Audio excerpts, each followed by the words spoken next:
Giggity. Yeah. I didn't think you would do Yeah. this when I picked. Oh.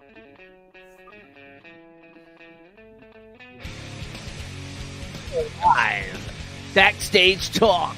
Boom.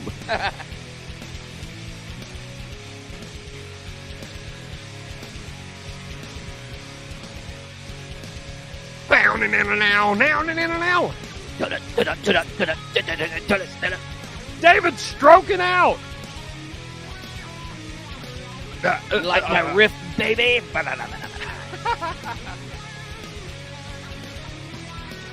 You need to get your mutton chop beard going on, David. Get some handlebars going. Yeah, I think you would look. I tried it. It just doesn't look good.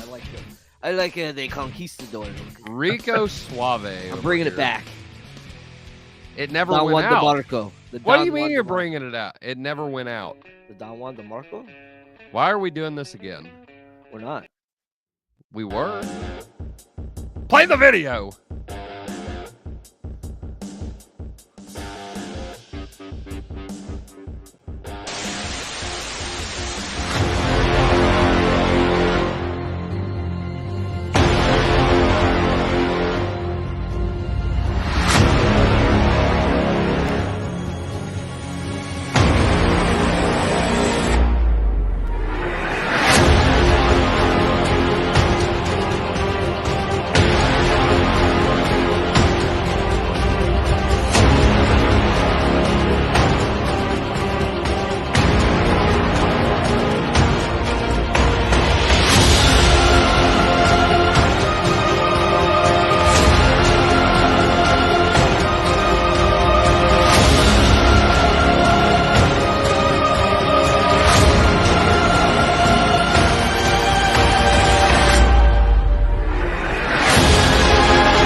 Hey guys, what's up? Welcome to another edition to Faith Unaltered. I'm your host, David Russell. I'm so excited, guys. This is so awesome. I've got my buddy Travis Worth here. He's one of my favorite people in the world, and my favorite Canadian, Dale Glover, who's a heretic, but don't tell him. Yeah, I'm excited, and I'm here with my co-host Tyler Fowler, who I didn't think would want to come on today. He's had a rough week, guys. Keep praying for him. But he's here tonight, and we welcome all of you with us, and thank you for being here. How you doing, buddy? Which Tyler. buddy you talking to? I know, I got so many buddies. I got friends. Can you believe that? Tyler, what's up, man? I'm doing good, man. Yeah, we had kind of an interesting week. Kelsey had surgery, her first surgery. She went under anesthesia for the first time. Very, very not fun whenever she woke up, because as she was coming off the anesthesia, she was getting hit with the morphine. And so that was just not fun for a little 3-year-old girl. Did you throw up and stuff? No, actually she didn't. So they gave her some Zofran, and that cut out any nausea. So she was just very cranky whenever she woke up from surgery. She had all of her teeth capped besides 4 down there on the bottom. David had the same. Little David had the same thing. Yeah. Yeah, so other than that, and then the next day I got sick. So with a sinus infection, I woke up with like 101.8 degree fever. Had to host and moderate a debate that night. So I was not feeling up to that, but we got through that. Everything went off without a hitch. And so that was fun. And so I rested up, still had to go to work, obviously. But yeah, it's just been a rough week, but I'm kind of glad that the week is over. Things are starting to get back to their normal. And so it's been fun. It's been a good week. So good learning experience. Good, man. That's good. I'm glad Kelsey's doing okay, and we've been praying for her this week. Like I said, David had the same type of surgery, and he went under at a young age, and I was really scared because it was my first time that my kid went under. Madison never had to go under. Yeah. She actually, even though she broke her arm, she had morphine one time and she threw up, and that's why I asked you. But yeah, dude, that's very strong. I've been there. I know how it feels. It sucks, and you just look at that little baby, and it just brings you to tears. It's like, God, what can I do? Right. And as a new parent, like when you first get a kid that has like a 102 temperature, it's like, what do I do? What do I do? You're like freaking out. But then after you have your second one, you're like, I'll just give him Motrin. It totally turns around, dude. Yeah. Like, you know what to do. But your first kid, it's so rough. But I'm glad you're doing good, bud. With Kelsey, she's, with the fever thing, like she's got febrile seizures, right? And so we're curious if Eden is going to partake in that as well. So yeah, but you're right. It's kind of like just Eden's going to be from the garden, so she's going to be. Eden will be from the garden, so yes, that's very true. But yeah, I'm really excited to have one of my favorite people here, Travis Worth. He's decided to come on. He's going to help us out tonight and kind of like ask some questions of our main guest here, Dale Glover, who's presenting an amazing argument on axiology. Travis, how you been, man? What's been up? Hey, doing pretty well. I've been doing really good in my spiritual walk with Christ. I've really been growing in that. Been participating in church a lot, just really deepening my walk with the Lord. So that's one thing that's really improved. Probably even since the last time you saw me. And I've started working on another book. It's going to be called The Value of Christian Philosophy. And interestingly enough, there's going to be a huge emphasis on axiology. And so that kind of gets into, what we're talking about today. Like axiology is something, it's an aspect, that I study a lot. And for me, it's the explanatory mechanism that drives theism. I think, especially with, in terms of like the philosophy of religion and how we kind of like explain theory wise and so forth. I think it's axiology that kind of gives theism its explanatory power within philosophy of religion. And so, yeah, I'm just looking forward to, hearing Dale's presentation, maybe offering some feedback, clarifying questions, things like that. But yeah, and I'm just happy to be able to hang out with you guys. It's been a while. Absolutely. We love having you here. It's always a pleasure, man. So again, thanks for coming on. But my man Dale Glover, the Canadian that drinks milk out of a bag and the Canadian king loves red cream soda, which shouldn't even exist, but somehow in Canada they found out how to make it. So how you doing, Dale? What's going on, man? I'm good. Yeah, as you can see, I've had plenty of red cream soda and ready to go with today's presentation. Straight from broadcasting from Egypt. That's the Nile behind me as my virtual background. I finally figured out how to use that stuff, so I'm having fun doing that stuff. What you got back there, Dale? Yeah, looks like a pontoon boat, like maybe, I don't know, what is that, a dock? Oh, that's one of those Nile cruise ships. I thought so. Ones. Yeah, because this is at Kom Temple, which is the crocodile temple. So they had a bunch of like mummified crocodiles and stuff like that in a museum. And wow. Now, is this one of your pictures, actually? This is one of my pictures. What? Yeah. You see, Dale actually is a photographer. He was there. Yeah. He was there. That's a real picture. Now. He's there now. Did you know like the symbol of Real Seekers is a picture he took of Jerusalem? Yeah. I thought it was awesome. That's mine. But Dale's there I think I actually, next time I'm on here, Tyler, for you, because I was telling him behind the scenes that I attended an Greek Orthodox church in Greece, in Delphi. So I think I actually took a picture of that thing. So that'll be my background next time. Do it. So I'd like to see that. Yeah. Right on. Dale, you've got a surprise for us. You just said, "Hey, I want to get this out. I want to explain it. I want Tyler to hear it. I want everybody to hear it." And Dale's getting married. Slides together. And yeah. Never mind. Your name's. I am married. I'm married to my. You're married to who? Rosa. I'm married to my slides, my work, my evangelism. She got a name? Rosa. I can't. Rosa Palm. But no, I mean, no, that was not very Christian of me. That's horrible. You said. Get out of here. All right. So now that we're back to the seriousness of the show, Dale, thank you for joining us. Go ahead, David. No. We're just real guys here having fun. But no, guys, like I said, Dale, it's awesome to have you. But yeah, what is I want you to guy? get started as soon as you can, buddy. So tell us what this is about. Yeah. So this is a presentation on the Axiology of Theism. It's basically. Whoa. Okay, so I'll share my slides. That was cool. Yeah, let's go with that, like infinity. I like it. Hilbert's Hotel or something. Talk about your All right, infinite regress. Go ahead. Sorry. All right. So no problem. So Axiology of Theism is a specific topic in the philosophy of religion. I did the work. I'm hoping to get Tyler on board with the philosophy of religion. So this is a very simplistic presentation and that sort of thing, not overly complicated. So basically, what is axiology? It's just the study of value. There are different types of values. There's moral, aesthetic, and epistemic values that we have. And this question is kind of asking a question that my philosophy professor, Dr. Klaas Craig, kind of specialized in, that the axiology of theism. Is it more valuable if God exists versus is atheism more valuable? Is it more valuable overall for human beings if God just doesn't exist at all? So on that, there's various positions here, right? So here's the existential positions. So this is on the question of, okay, does God exist as a fact? There's the theism position. And then there's atheism. So God doesn't exist, or you can be an agnostic. You don't know one way or the other.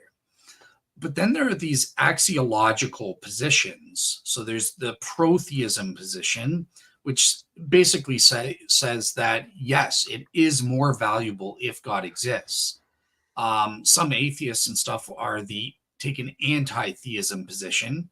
So that's the position that says, no, it's actually more valuable for God not to exist. Atheism is more valuable for human beings. There's also a position, neutralism, which just says you don't think it makes a difference either way. Atheism and the world and God existing is based equally valuable. And then there's agnosticism. You don't know whether it's more valuable or not for God to exist. Then there's the position called quietism, which just says, look, this question is stupid. Shut up and stop talking about this stuff. So those are kind of the five axiological positions. And it's important to note, it doesn't matter. You could be any of these existential positions. You could be an atheist and still take a pro-theism stance, or you could be a theist and take an anti-theism stance. So I just wanted to clarify that. And for my presentation, I'm going to be adopting what's called a generic pro-theism stance versus a generic anti-theism. So that's just the thing that says, overall, all things considered, it's more valuable for God to exist, whereas generic anti-theism says, all things considered, it's worse for theism to be true compared to atheism. Okay, cool. So I've already defined these kind of aspects. So what are the various arguments in favor of pro-theism versus anti-theism? And I'm going to outline 6 in favor of pro-theism and 6 in favor of anti-theism. So you can see here we have the argument from ultimate justice, anchoring morality or grounding morality if God exists. God grounds meaningful lives. There's no gratuitous evil. Suffering ultimately benefits the sufferer is a specific argument kind of related to number 4. And then number 6, belief, if theism is true, then that promotes belief in God and a relationship with God, which is valuable. So let's just take a look at each one of these things. So the first one is that, look, if God exists, that guarantees that there will be ultimate justice, or at least there is the possibility of a guarantee for ultimate justice. Look, life on earth, everybody knows it sometimes it's unfair. It's unjust. Certain evil people get away with murder, quite literally, and they never get caught. They never get punished for their crimes. So there is this mass. If life is just limited to this life and there is no God, life is unfair, and there is no ultimate justice that we get. So obviously, by positing God existing, this provides us a mechanism for there to be ultimate justice. There's somebody who can guarantee and ensure that ultimate justice will be carried out and will be distributed fairly. Now, it's important to note, obviously, ultimate justice, whatever we define that to be in a Christian sense, that would be, salvation versus damnation and that sort of thing. And ultimate justice has to be theologically, metaphysically, and axiologically plausible in whatever form we're suggesting. And I would suggest the Christian form qualifies. But on naturalism or atheism, there is no guarantee. What is it? Richard Dawkins, who has this famous quote, the universe neither cares nor knows or anything about you. We're just a product of evolution and genetic mutations and stuff like that. And he basically just says that's the way it is. You don't expect justice. It's absurd to want it. So on atheism, I think it's pretty clear there is no mechanism to provide ultimate justice that can uphold that. So yeah, this is the first pro-theism argument. I would say most human beings would say obtaining ultimate justice is something that's more valuable, all things considered. Okay, the second is God. This is the moral argument. God, if he exists, he provides a grounding for objective morality, right? He grounds objective moral values. His commands to us ground moral duties and stuff like that we get from divine revelation. So yeah, obviously on theism, I think a lot of us would agree the moral argument shows that we have a grounding for morality. On atheism, though, there are no grounds for real objective morality, not that are in any way plausible. So yeah, morality is just relative, it's subjective, it's meaningless, it's just arbitrary, essentially, at the end of the day. And that's going to be controversial. Obviously, atheists will come back to that, but I think on the whole, I would argue that on atheism, there is no real grounds for objective or necessary moral truths and that sort of thing, or values. Okay. Thirdly, it provides an objective, meaningful life. If God exists, life is ultimately meaningful, right? Because God is an intelligent agent. He's the one who designed and created and sustains the universe, including us as human beings in existence. And he created us for a purpose. We have an ultimate purpose, something we were designed to do. And since this God is defined as a good God and he has all the omni properties, we know this is going to be something that will be ultimately meaningful and desirable. It will represent what Keith Ward calls the iconic vision and that sort of thing. And I think that is something that we should desire. So I have a little 5-minute clip of William Lane Craig talking about this. So let me just go to that. Are you guys seeing the YouTube? Yes. Yes. Okay. And you're hearing it? Yes. Awesome. All right.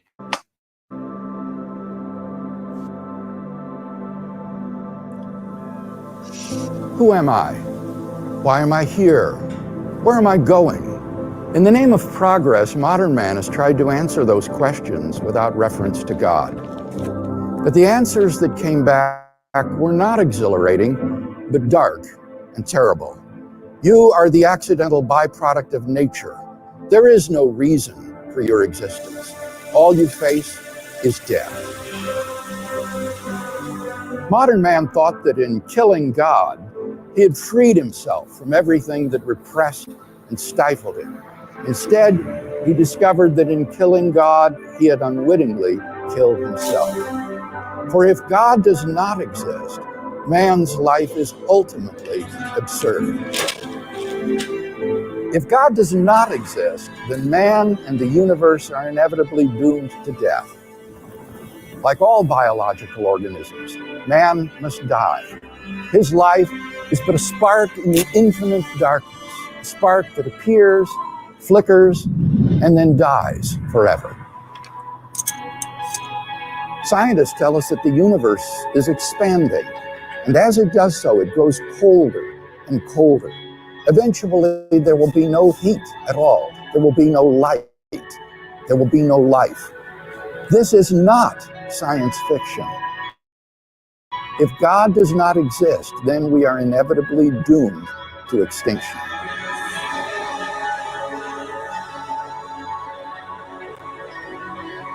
Now, what does all this imply? It means that life itself is absurd. It means that the life we do have is ultimately without meaning, value, or purpose.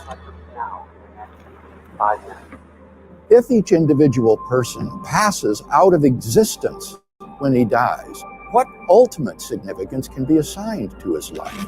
His life might be important relative to certain other events, but if all of the events are ultimately meaningless, what can be the ultimate significance of influencing any of them?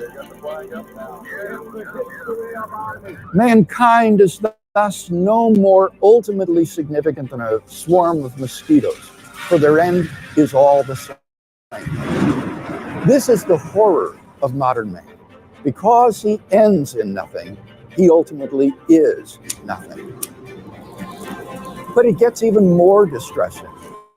For if life ends at the grave, it makes no ultimate difference whether you live as Joseph Stalin or as a Mother Teresa. If your destiny is ultimately unrelated to your behavior, then you may as well just live as you please. Moral values are either just expressions of personal taste or else the byproducts of biological evolution and social conditioning. Who's to say whose values are right and whose are wrong? Now think of what that means. It means that it is impossible to condemn war, oppression, or crime as evil.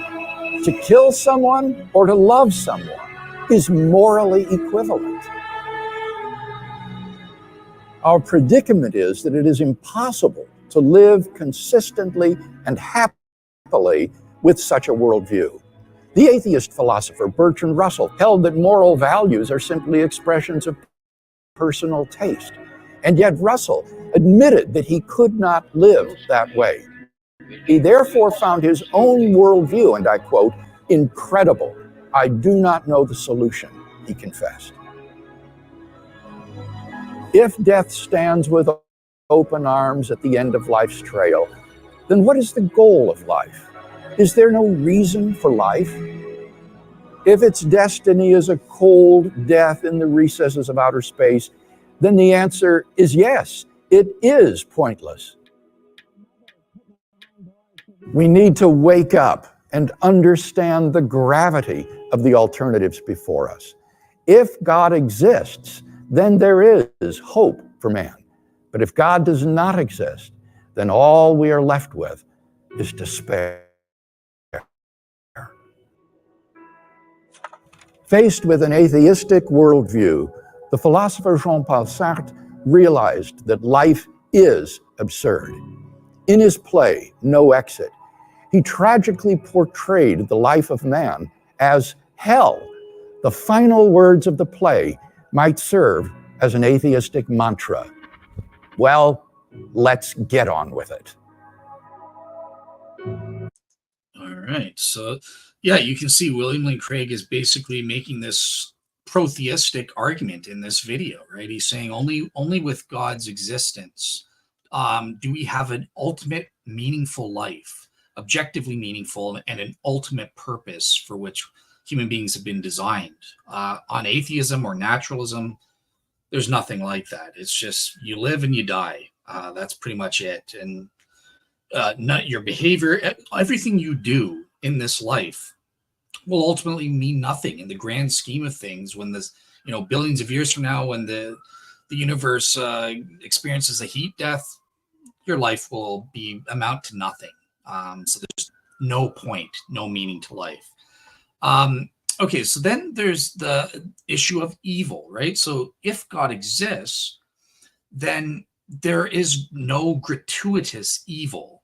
Evil happens in the world, but there's an explanation for it. There's a reason, an ultimately good reason as to why God is allowing it and why it's occurring. On naturalism, there is no such guarantee. Again, stuff just happens in this world, and sometimes people get away with being evil and they do stuff to you, and nothing ever happens. You never get justice. It never pans out into some kind of beneficial result for you or something like that. So yeah, there is no guarantee that there is no gratuitous evil. No, there are lots of gratuitous evils out there. And a fifth protheism argument that's kind of related is, and I'm not sure about this argument, but some people, I think Eleanor Stump has made an argument along this lines, but she kind of argues that, look, if there's a God, then not only is there an ultimate good purpose for God's permitting evil in the world, but for you personally, if you suffer, then it is for your benefit. It can be guaranteed to be for your benefit personally, at the very least. If it's involuntary or undeserving suffering that you're experiencing, then Eleanor Stump argues that you are guaranteed to benefit from that suffering personally, you. So those are those. And the final protheism argument is basically saying, well, if God exists, then we can have belief in God and this amazing eternal loving relationship with him. Obviously, especially on Christian theism, the salvific end state, that relationship, loving relationship with God eternally in the new heavens and the new earth. It's just beyond compare. It's just amazingly wonderful and of great value for human beings. It's what we were made for. It's what we will relish in. It's what can only be described as bliss, a blissful relationship with God. God doesn't exist. You can't have that blissful relationship with someone who doesn't exist. So it's nothing but cold, pitiless indifference and loneliness, ultimately, in the grand scheme of things, if you're an atheist. Now, interestingly, believe it or not, the funny thing here is that if you're an atheist or if you're an atheist, then and you rely on arguments for atheism from evil or divine hiddenness, like J.L. Schellenberg, stuff like that, you're actually admitting some of these protheism arguments. You're saying, well, look, it's a fact that God doesn't exist, but yeah, if God did exist, things would be better.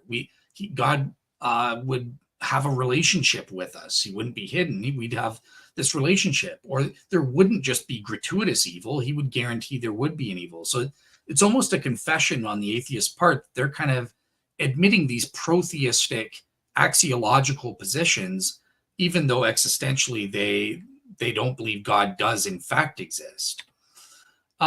Okay, so what about on the anti-theism side? And I'll go a little bit quicker on this front, but there are 6 arguments that atheists provide to say that actually it's more valuable if atheism is true. It's not valuable if God exists. That's not valuable at all. And the first main argument here is because there's a loss of free will. And J.L. Schellenberg, he gives this argument. And he says, well, look, if God exists, he's omniscient. That means he foreknows what anyone will do. And this means we're ultimately not free because we're determined by God's knowledge to do as we do. Obviously, there's counter responses to this from the theists. In the first place, is it true? Do we have to ground freedom in a categorical ability? Well, Tyler Vela and Calvinists and compatibilists, they'll deny that assumption. But even if you grant libertarian free will, still the ability to do otherwise, God's middle knowledge or foreknowledge, whatever you want to call it, that's not playing a determinative role. His knowledge doesn't determine what I freely choose to do. That's me as an agent, and using my faculty of my free will. I'm the one that's choosing to do this option or that. God's knowledge of what I will freely choose to do at some future time is not causative or determinative in any way. So that, yeah, I'm kind of refuting this argument there. That's my response. But there is, just be aware, there is this anti-theism argument that they try to claim, well, if God exists, then you don't have libertarian free will or the ability to do otherwise. And that's a loss of value. Stupid. And just, sorry? I said that's stupid. I totally agree. Yeah, Joe Schellenberg's a smart man, but you know, sometimes worldly knowledge and intelligence can get in the way of wisdom and stuff, right? So And common sense. Go ahead, Dale. Sorry. No problem. So I'll wrap up very quickly. But so the other ones, there's also, look, if God exists, this is bad. This is disvaluable because there's a loss of privacy. Look, he's omniscient. He knows everything. He knows everything about my body, the state it's in, my health condition, what I'm thinking. He knows all of these facts about me, and this is kind of a violation of my privacy. There's atheists will kind of be childish, and they'll well, if God's omnipresent, is he in the bathroom looking at you and stuff? You'll hear this childish mentality, but that's kind of a childish or expression of this argument, that you have this loss of privacy if God exists. Look, he's omnipresent. He is everywhere. He, again, depending on how you define that, but he is knowledgeable at the very least of all the facts about you, your body, your thinking, your everything kind of thing, right? What others are thinking about you. And that's kind of argued to be a violation of your privacy.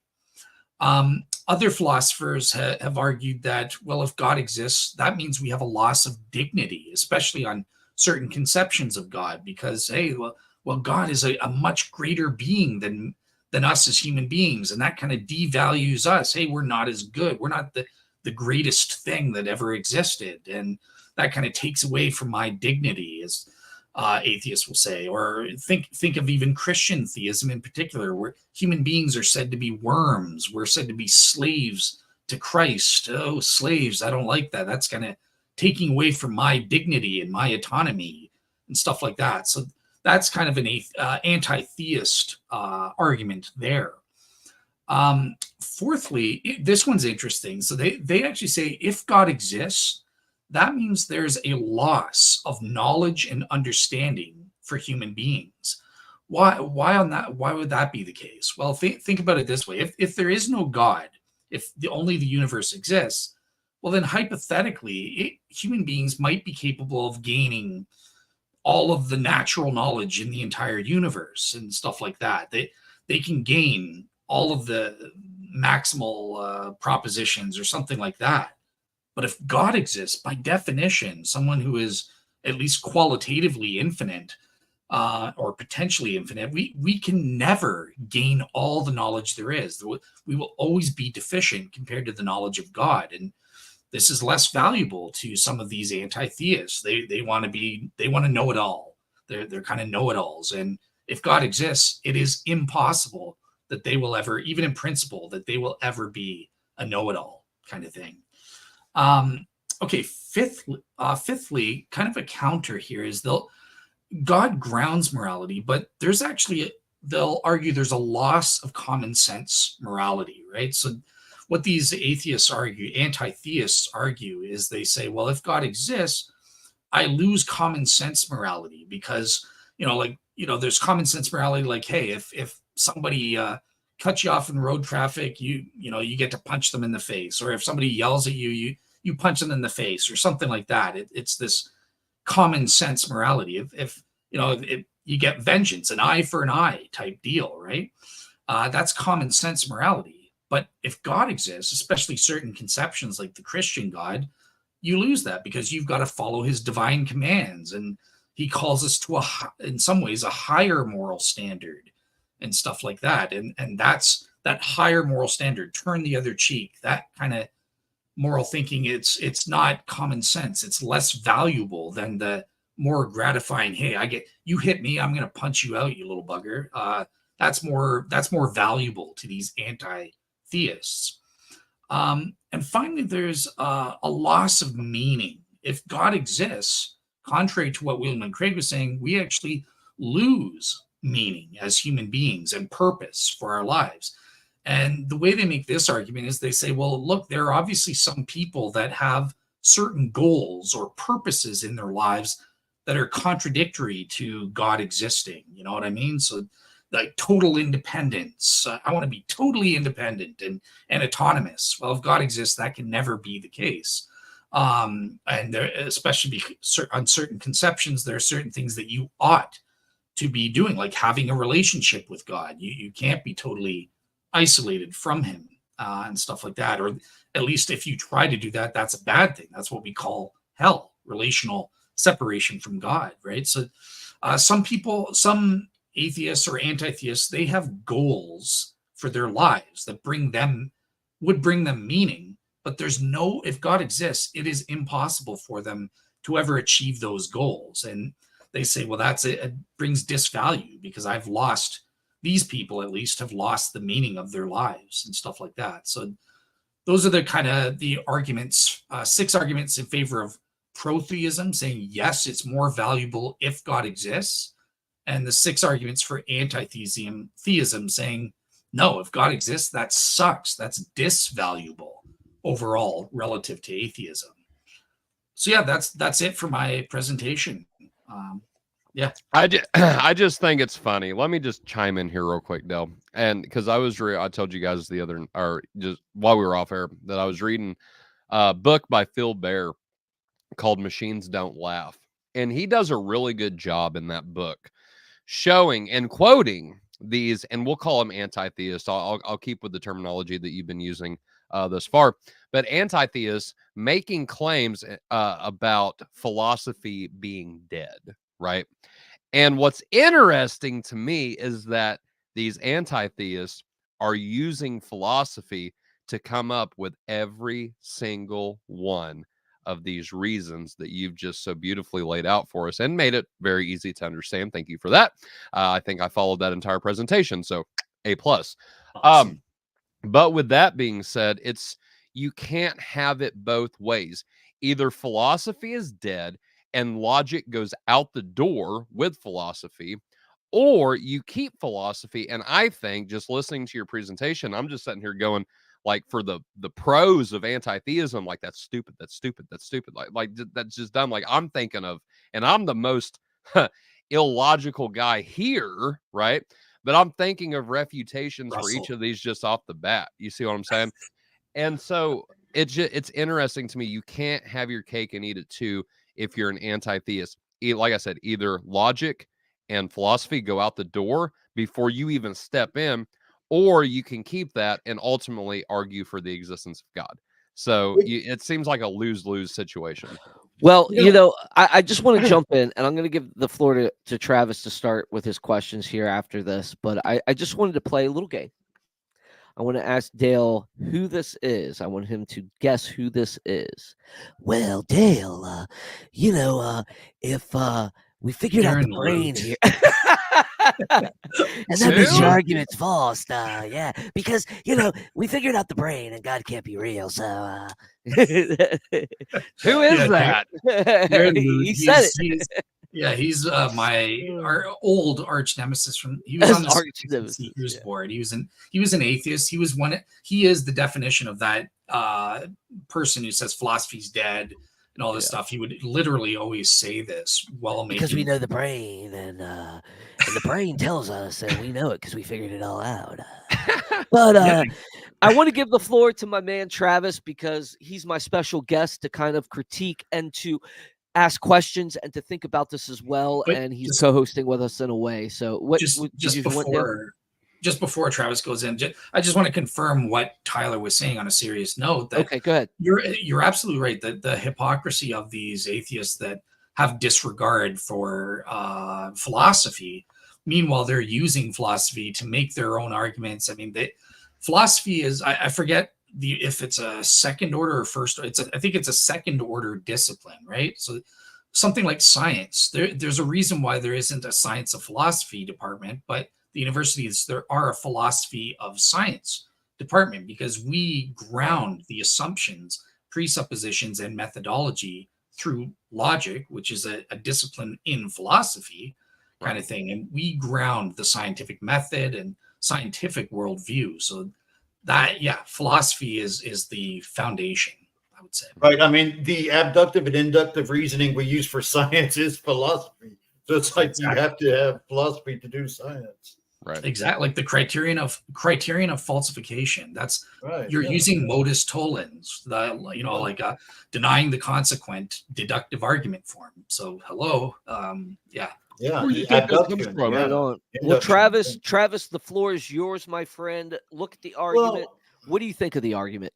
Go for it.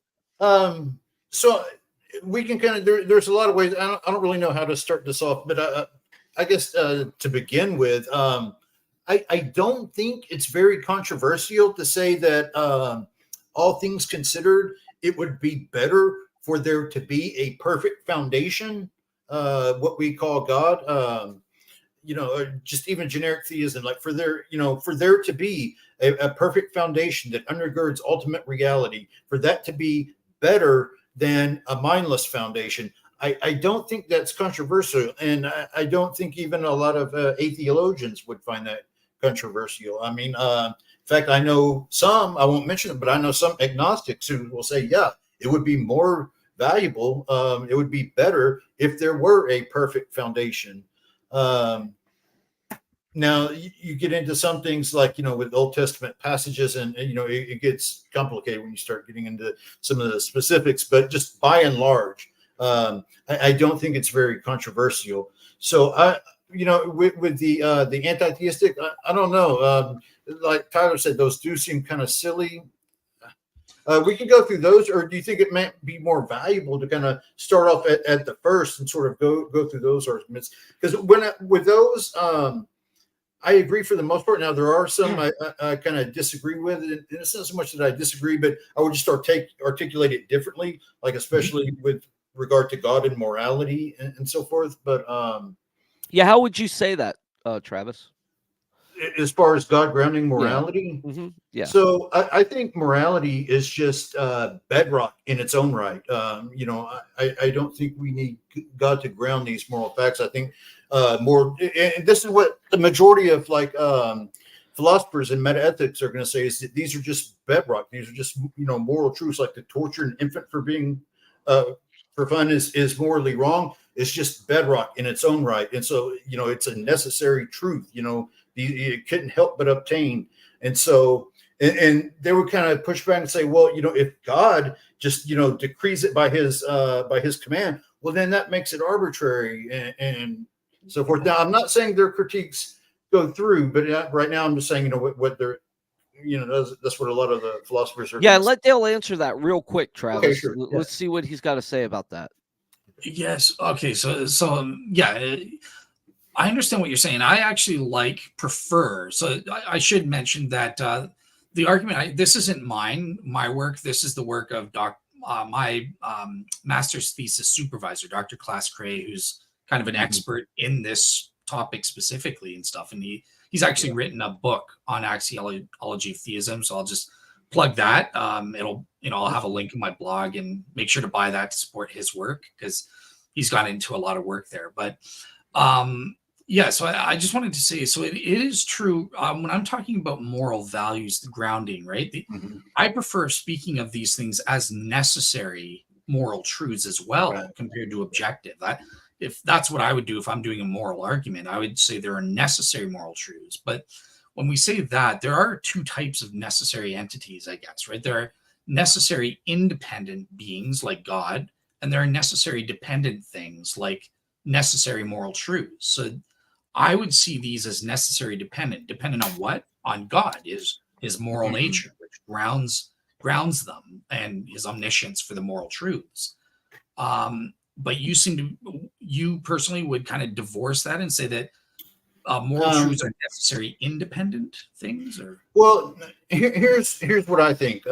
I think I would look at it in terms of an ultimate foundation. Now, I think theism provides the ultimate foundation for a moral landscape. And so what I mean by that is I think, morality is just bedrock in its own right. But here's what I think. I think perfection provides the best foundation for a moral landscape. I think from pure perfection flows the perfect way of being, which is the foundation of all moral principles and principles of value. I think that flows from perfection. But I think perfection itself is just valuable in a basic way without grounding. It's just valuable in a basic way. But now here's the thing, though. This is how I type to God, is I think God is identical to his perfection. So, I would say that God just is absolute perfection. And so in that sense, I would say, principles of value flow from God. Like as an Orthodox, I would say morality flows from the divine energies. And so, I do think it comes from God, but it's just a lot, it's nuanced. So that's why I'm saying it's not so much that I disagree. It's just like nuanced a lot differently. Just a way to say it, so to speak. Well, no, it is different in the sense that it kind of agrees with like what the a lot of the metaethical philosophers are saying, like the way they view these truths, and how it sort of bypasses their arguments about, well, if God commands it, it's arbitrary, and it bypasses a lot of that, and it says, well, all right, look, that's fine, but this kind of provides the ultimate foundation. So it's not competing with those explanations; it's providing them with a home. That perfection is like the ultimate foundation for a moral landscape. And it just so happens that I think God is identical to his perfection. And here's my question to you, Travis, and I want to get Dale's thought on this too. But wouldn't that just be the same as saying that the whole grounding of morality flows from the nature of God? Now, like you said, it could just these things are obviously evident because of perfection, which is rooted in a theological worldview, right? Well, here's the thing. I don't think perfection is valuable because it's part of God's nature. I think it's part of God's nature because God is supreme. So there is a difference here. I don't think perfection is valuable because it's part of God's nature. I think perfection is just valuable in a basic way. Yeah. Does that make sense? Okay, yeah. I see what you're saying. Yeah. Okay. I have to think on it a little more, but I think God is really the ultimate value. Yeah, see, I think God is here. Now, here's where it gets interesting. I think God is a necessary being. So I think if God didn't exist, nothing would exist. So nothing would be valuable, right? Yeah, nothing would exist. Yeah, pretty much. I agree with that. So absolutely. That's what I'm saying. It's just nuanced differently. Yeah, kind of said differently in a way. Dale, what do you think, man? Yeah, I think the only so I agree totally with Tyler. Okay, fine. That's sorry, Travis, not Tyler. That makes sense. Look, perfections entail only perfection. So if perfection can entail moral perfection and so on and so forth.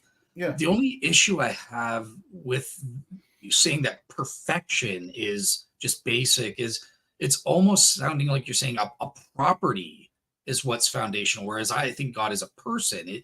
A person is foundational, and perhaps he has the property of perfection or moral perfection. No, it's not that God is a property. I think he's identical to his perfection. I'm not quite seeing the connection here. It's it's sort of like a divine simplicity, if you will. And there are certain ways, like let's say how Josh Rasmussen would say is that one way Rasmussen proposes is that God just is absolute perfection, and so it flows from God in that way. Or let's say that you held to an essence energies view of God, then you would say like it flows from the energies of God. And so forth. Basically, the difference is going to be is kind of saying that moral truths don't need to be grounded; they're just basic. Is basically what it's saying, that moral principles can be ungrounded. Gotcha.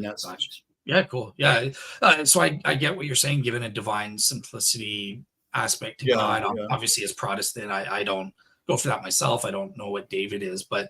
Yeah, that's cool. I understand. Well, you can be Protestant and hold to this is a view of it's not relying on like a Thomistic or anything. This is just saying that God is equal to his perfection. Like God is perfection.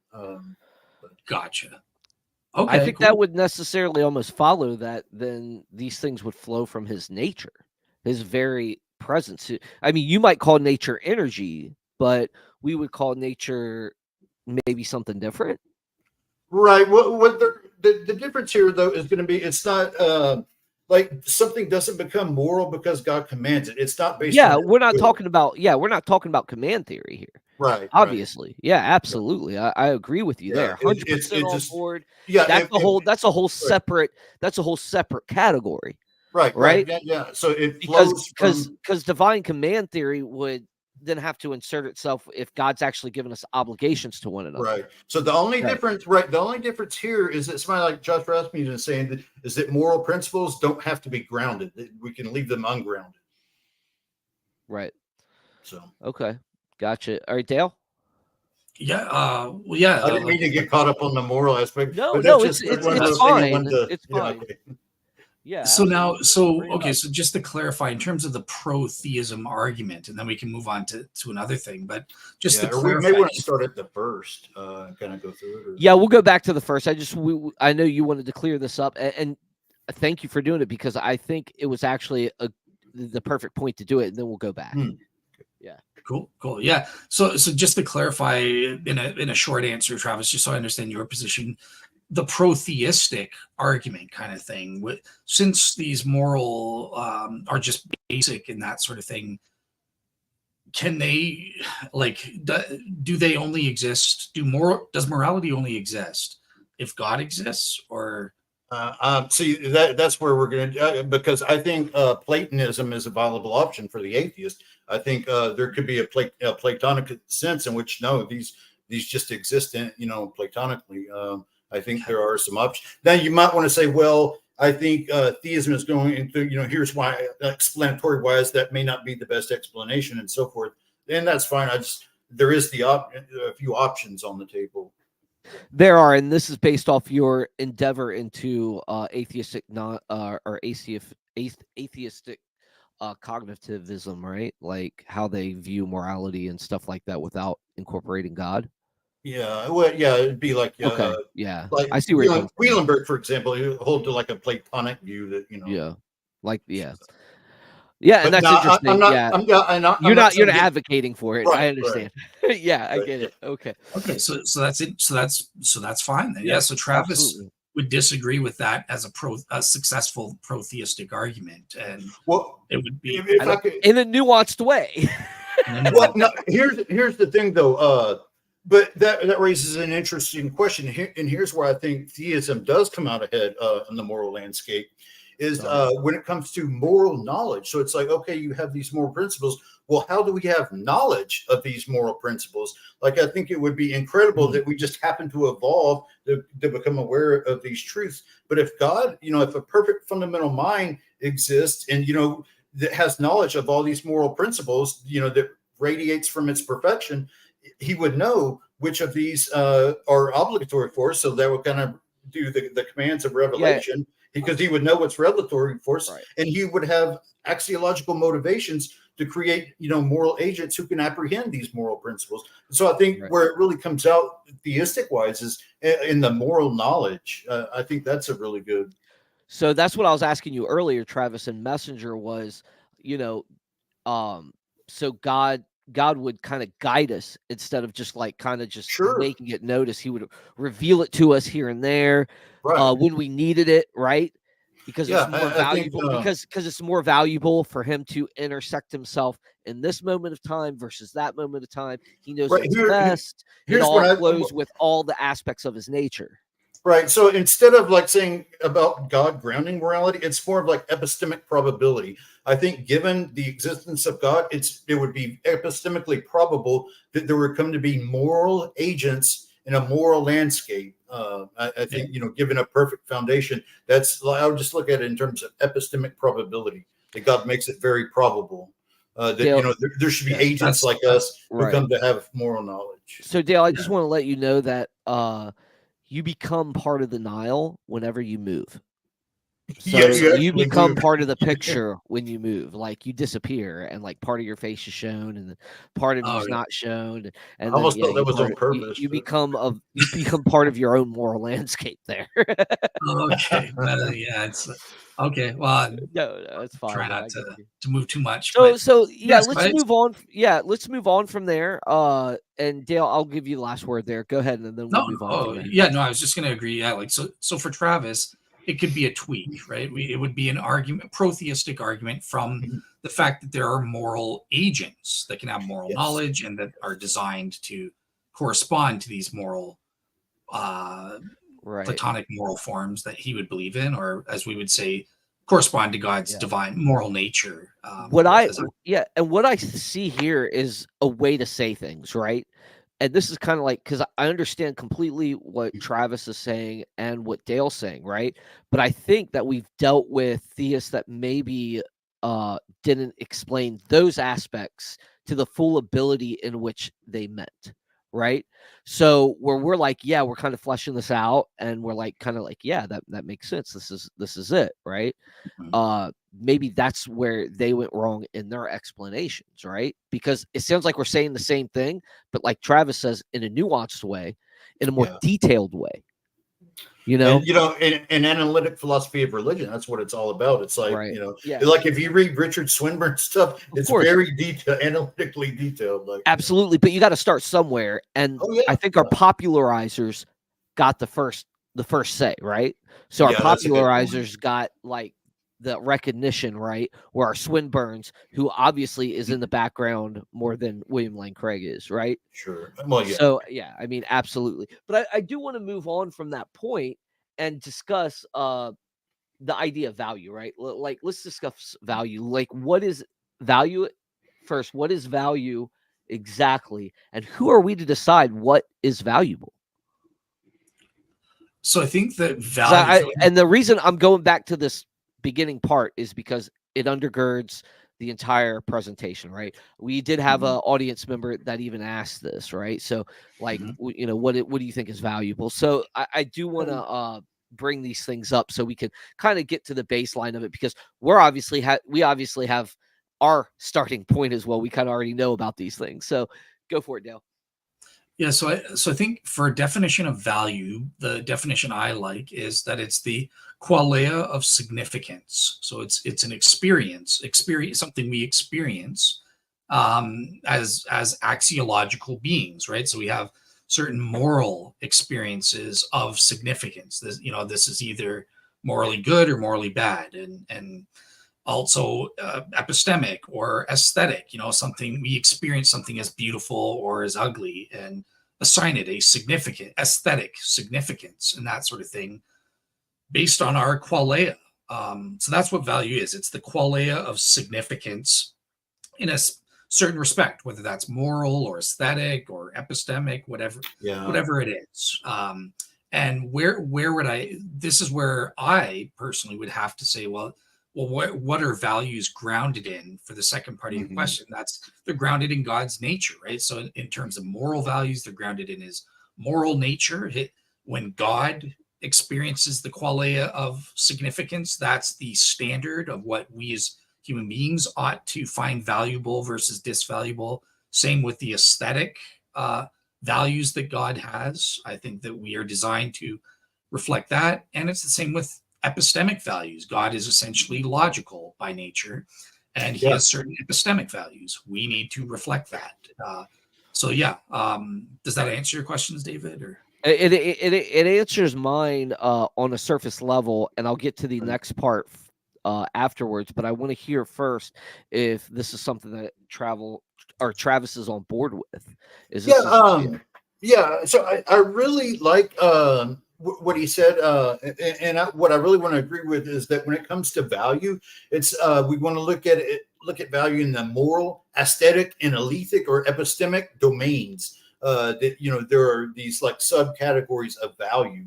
That it's not just all about moral agents, because I've heard some people, like when I talk about, like, let's say the fine-tuning argument, they'll be like, well, you don't need this for moral agents. And it's like, well, that's not the only reason God creates. It's not just for moral agents, but there's aesthetic and epistemic reasons that would motivate God, because I think God is motivated to bring about valuable things. And so, yeah, I really like, how you said it was, these subcategories of value. I think that's really important. And yeah, the way I looked at values, it's sort of the positivity of a property. So it's like let's say, happiness, like let's say I'm happy about something. The positivity of that happiness is, that I experienced through direct awareness. Is that positivity of that is what we mean by value. Right on. Positivity of the property. Again, it seems to me like we're asserting things that would already kind of in the backdrop be valuable. Like Dale says, significance. Well, significance to me is something that would already require a presupposition of value, right? So it's something you prefer. And yeah, exactly. And can you do that without actually assuming theism first? And then are we begging the question? You're asking who are you asking? Either or, whoever. I assume you're asking Dale. Yeah. Well, first Dale, then we'll go to you, Travis. Okay. So say that again. So we can't find something valuable without assuming that God exists or something. I would say that, right? But I'd also I would want to nuance it in a way, right? So I'd want to say, do we have even a sense of value without, man, how do I say this? I thought I said it good. Travis, do you understand what I'll say? Maybe you could answer it first. Sort of. So it's kind of like, where does when we sense value, like value is like a positive property. It'd be considered a positive property. Yeah, but what makes it positive? Value can't. Is that perception? No. Could that be perception? Yes. Like we experience it through awareness. Is that what you mean? Well, yeah. Can we experience through perception, like you said earlier, because we prefer it? But what happens to the guy that doesn't prefer that, right? I mean, can we say that that's an absolute thing? Are we basing it off of herd morality or some sort of special thing that we may have developed over time? Because let me give you the scenario as you think about it. I know I am because I want to kind of play the devil's advocate. Yeah, I want to play the devil's advocate a little bit without getting y'all too far afield. Let's say as early species, we're just coming into this world, right? Or we just evolved from this world, and we see family members die or something, and as a species, we see certain members of our family die from either other species killing it or they die of disease or whatever, and we develop this kind of like mentality of protection and what is it I want to say protection and we kind of develop this whole theory about death, and we decide, hey, let's protect against that because we like this more. And does it play into this whole emotivism? And has emotivism kind of evolved our empathy that way? Would that make sense? Dale, I'll let you go first, and because I know Travis is doing it. So I guess to avoid the issue that you're saying, fine. I screwed up in my definition. I'll qualify it now, and I'll say that value is the qualia of.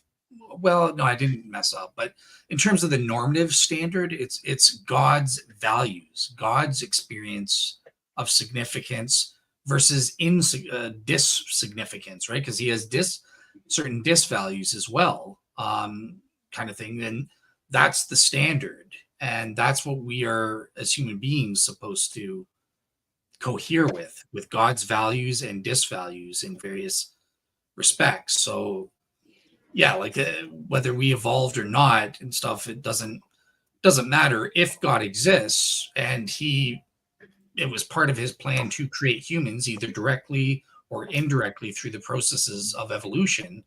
We are designed either directly or indirectly to mirror his values and disvalues. Is that? Yeah. I think that kind of goes there, and I'm going to push a little bit further on that because I want you to explain a little bit more, because I think this is kind of like the foundational things which you started out in your presentation that I'd like to get on the table, right? Because I don't disagree with you guys, obviously, right? I'm just trying to say, okay, look, if I'm a guy that's just coming to this fresh, right?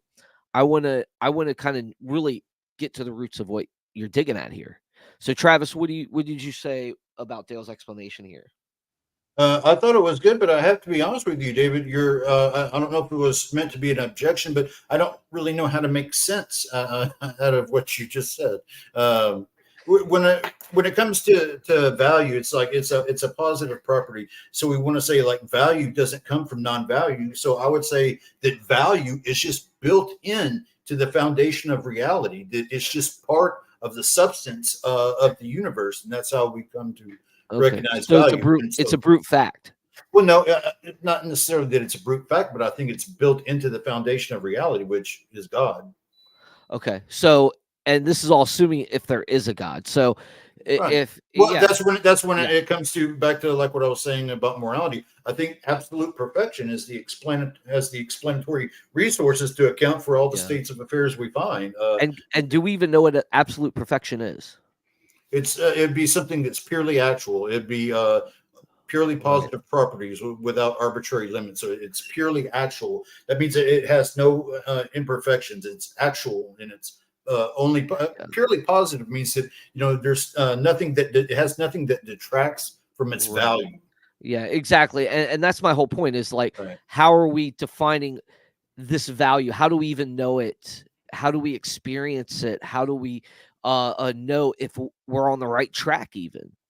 One thing that's interesting is we can look at it in terms of a car.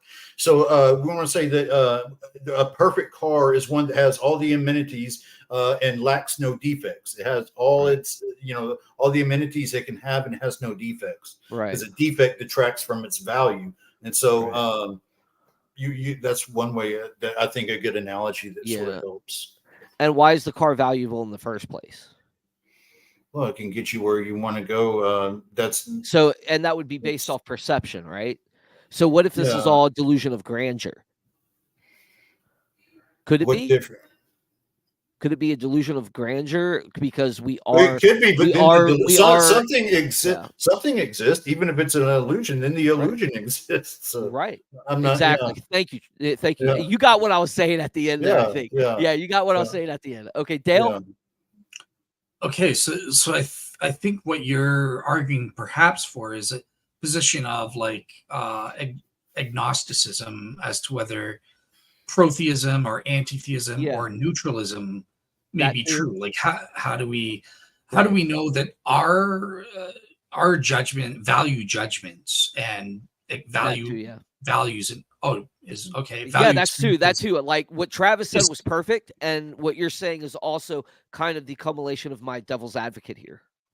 Okay, so I think how we would get knowledge that hey, our values are indeed values. We're not deluded by having, we are putting significance to things that should be disvaluable. Is when we have these values, it produces a propositional, properly basic belief that is warranted, that corresponds to knowledge, which is a warranted true belief. And that's how I know, yes, whatever you want to say, I don't know, having children is valuable. Eating a birthday cake with friends and family is valuable. Having friends and family in the first place is valuable.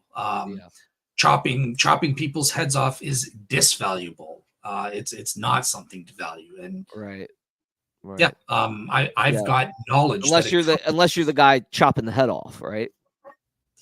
He might think it's valuable, it's valuable to him. Again, then we go back to relativism, which we've already discussed. I didn't want to bring up again. No, but I addressed that with the knowledge, right? Absolutely, knowledge that it's valuable. But go ahead, Travis. Yeah. Well, I was just going to say, I really like how Josh Rasmussen states that, when it comes to sensing value and how we see value, that it's like something we prefer, and it's like the positivity of that experience. That's sort of like a window into value. Like, let's say, when I'm eating my favorite ice cream, that the happiness I feel from doing that, that's a window into happiness itself. So it's just, I think he calls it the window theory, like the window into Window reality. theory, yeah, you're exactly just, right, and that's one of the things I wanted to bring up at the end. If you hadn't covered it, because I did really enjoy that from Rasmussen's, from the little bit I've read of some of his stuff, and I did enjoy that. I do think that's actually something that I think should be explored further, is the window of happiness. I like it, there's a lot of different windows that could be opened. Right. What these truth can flow in. Yeah. Right. These aspects we we have through direct awareness, like, and we can introspect about. They're actually windows into the reality of that thing itself. Because like it would be absurd, I think, to say that this is the only reality, right? Right.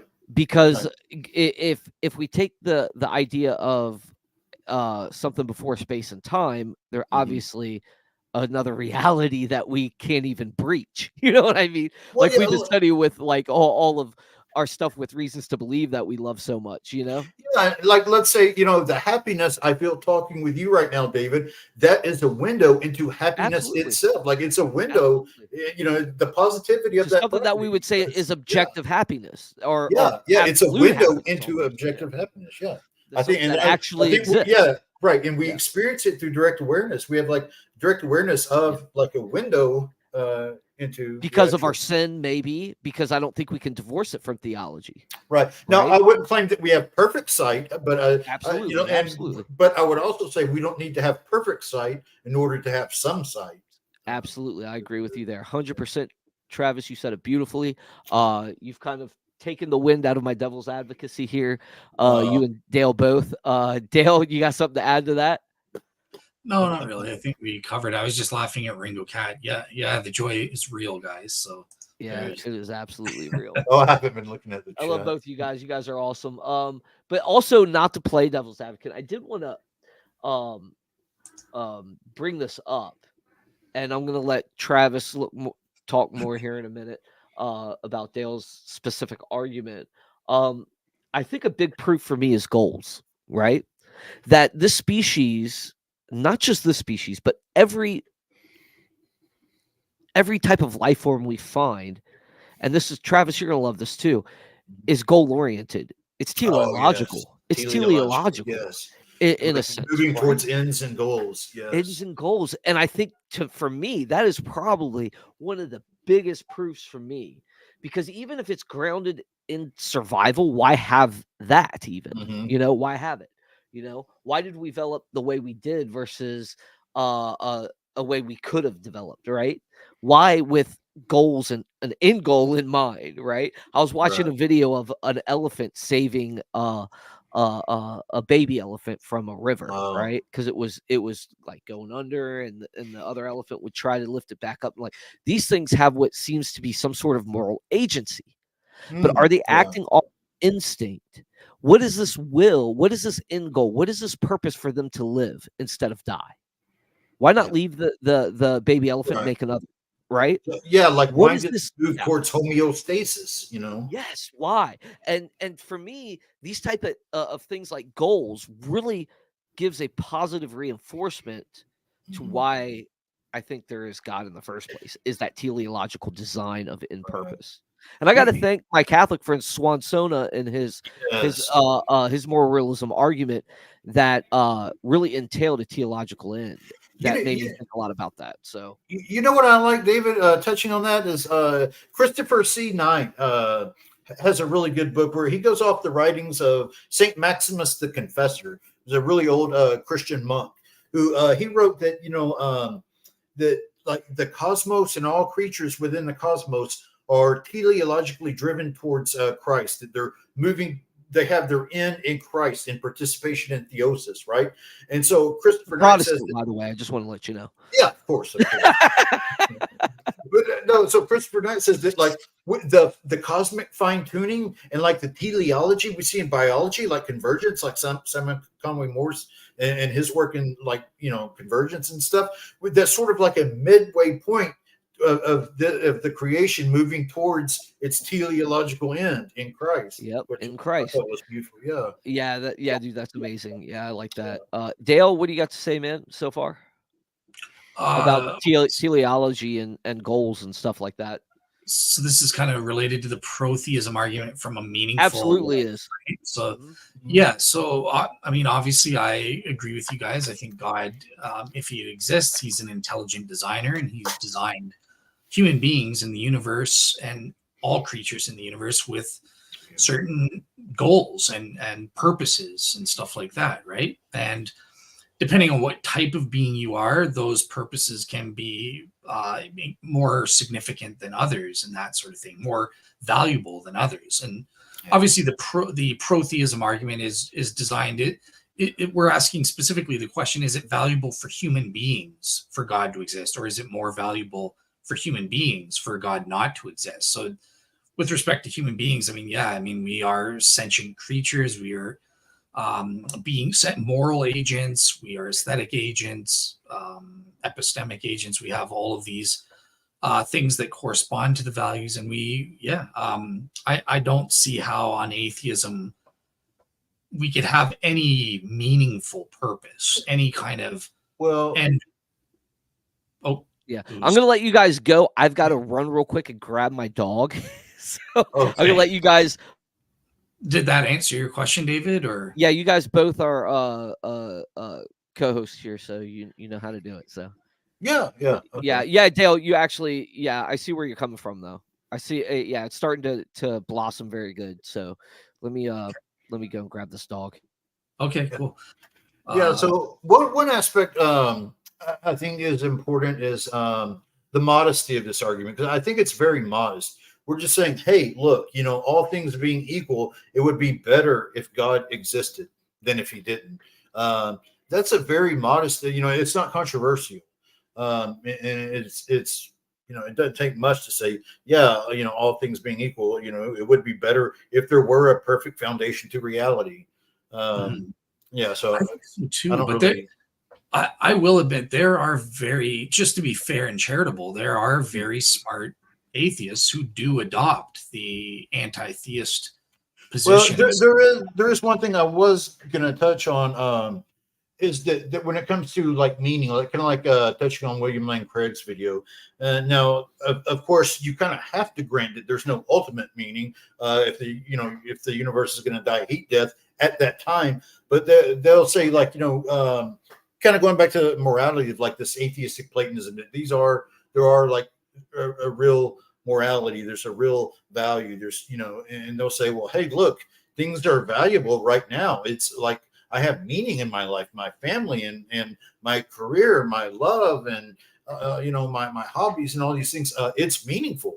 It's real meaning, and like my joy, my happiness, my sadness, and all this, it's really valuable, even if it's not going to last forever, even though if it's not valuable in an ultimate sense, it's still valuable here and now. So to be charitable, I do want to grant them that. I don't want to just say that, well, your life is just nothing, because I don't think that's right. I just would want to emphasize that it's not like ultimately. I want to really emphasize the word ultimately there. Yeah, that's what I was just about to raise the same point, because that's one of the scholarly objections kind of thing to both the pro-theist but also the anti, because remember there was an anti-theist argument saying that you lose meaning in your life if God exists, kind of thing, because you may have goals that are contrary to his existence and that sort of thing. And one of the comebacks to that is saying, but you are mistaken. You're thinking that the only way to gain meaning or a meaningful life is to have to achieve a goal or a purpose. And they'll say, no, you don't have to do that. The journey alone can be meaningful, whether or not you achieve that end goal or not, or whatever that goal is, kind of thing, right? So that's what I was going to ask you guys. Do you guys think that there could be, or let me put it this way, is it more valuable to have and achieve some ultimate purpose and goal relative to perhaps we can gain some kind of value from trying to achieve a goal but never gaining it, or even achieving like not an ultimate goal? Are those as valuable as having an ultimate purpose? Well, I mean, I think moving towards it and trying to work towards a goal is of course valuable. I don't think I understand the other part about how would that compare to an ultimate value. I'm not like. Do you think that it's more valuable to, let's say, have okay, let's put it this way. First question. Mhm.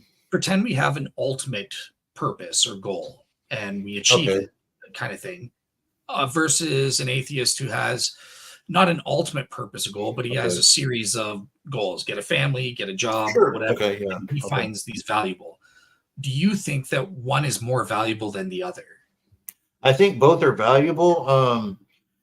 I think it's more valuable in the ultimate sense because it's forever. Cool. Yeah. So, but what I do want to say though is that the right here and right now is valuable too, even if it doesn't last forever. That Right. what I want to say is even if there were no God, I think our lives would still matter. We would still be valuable. We would still have meaning and everything. It just wouldn't last. It would it would eventually go away. But while it's here, it would be meaningful, I guess. See, for me, I can't buy that. And sorry, David, if you were going to speak, but No, go ahead. Go ahead. I really do feel the force of William Lane Craig's, absurdity of life without an ultimate purpose. So, like, yes, there is some value, isolated value, let's say, in achieving non-ultimate goals. Like for example, teaching is something that's important to me. I gained value out of teaching first year university students in philosophy and stuff like that. But in the context of without an ultimate purpose, without that without that contributing or being conducive towards an ultimate purpose, I think that neutralizes any isolated value I could get. I don't think I can get value out of any life. And that there was a time in my life when I was an agnostic and I was seriously considering suicide because if there is no God, I nothing ultimately matters. And I need that participation. Yeah. I can understand like you're saying like the ultimacy. I just don't see the force of why it would neutralize it right here now. I don't think it neutralizes it either. Travis, I agree with you there, but I also hear what Dale's saying. Well, sure, yeah, I hear what he's saying. Yeah, absolutely. Because although, yeah, they can do valuable things in the long run, if they don't achieve the end goal, the teleological goal, then for them it's not. I mean, that's not the way, but it may have contributed to the overall value of our society, even. But the ultimate end of man, as he says, if God doesn't exist, because that's a big play. If God doesn't exist, right? Yeah, in that ultimate sense. Yeah, in that like let's say after the heat death of the universe, sure, and at the same time, I don't think anything could compare to the value of being intimately united to Christ. I think being intimate, beatific intimacy is incommensurably good for created persons. I think it's incommensurably good to be united to God and to have that beatific intimacy with God. That's incommensurably good. I think nothing is more valuable than that. So, yeah. So in that sense, it wouldn't. It would by far eclipse the value, but I still think there would be some value there. Well, absolutely, and I think that value would come because we live in a reality where value is part of that boundary, right? Yeah, I think within that concept. Yeah, in fact, I think God is the foundation of reality, has unlimited value. He's value without limits. Right. Yeah. Or eternal value. It exists in a way we can't really put limits on. Right. I think it just flows out of God's perfect goodness. I hear what you. It's kind of like I was going to get into is the Dionysian principle, which if we want to get into that later, we can too. Yeah, absolutely. I love that chapter, and that's what I was questioning you about. Is like I understand it, and let's talk about it a little bit. Maybe you can bring it up on your phone or something, or read it to us or whatever. But I want to get to Dale real quick. Okay, yeah, sure. Dale, what do you say to that? What me and Travis were just talking about. So I'm thinking of it because I can understand what you guys are. Yeah.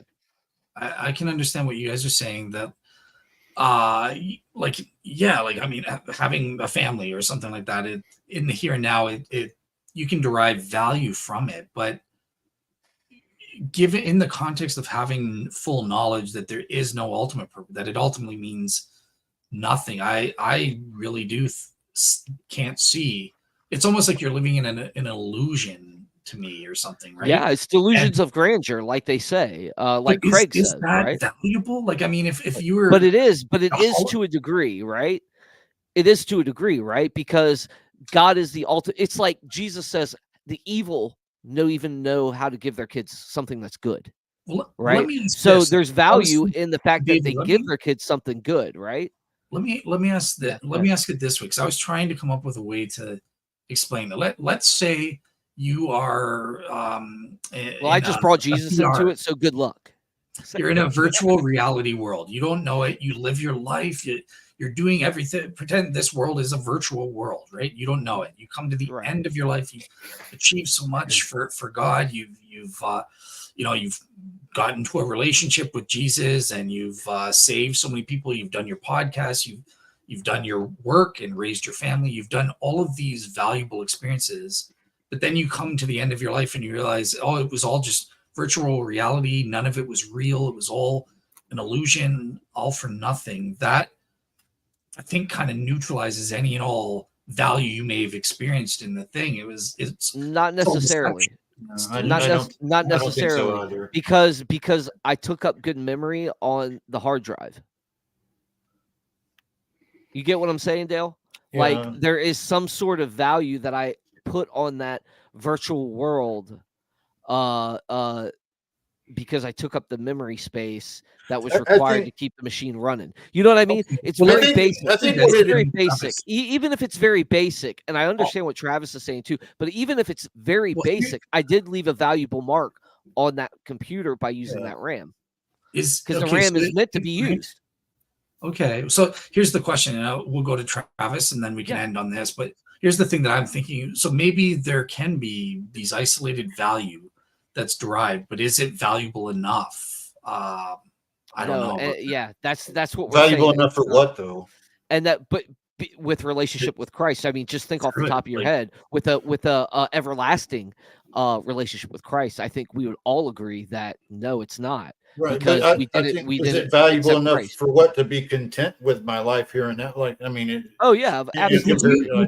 Would you go back if you found out at the end of your life it's all a virtual world, none of it was real, none of your relationships, none of the stuff that you valued?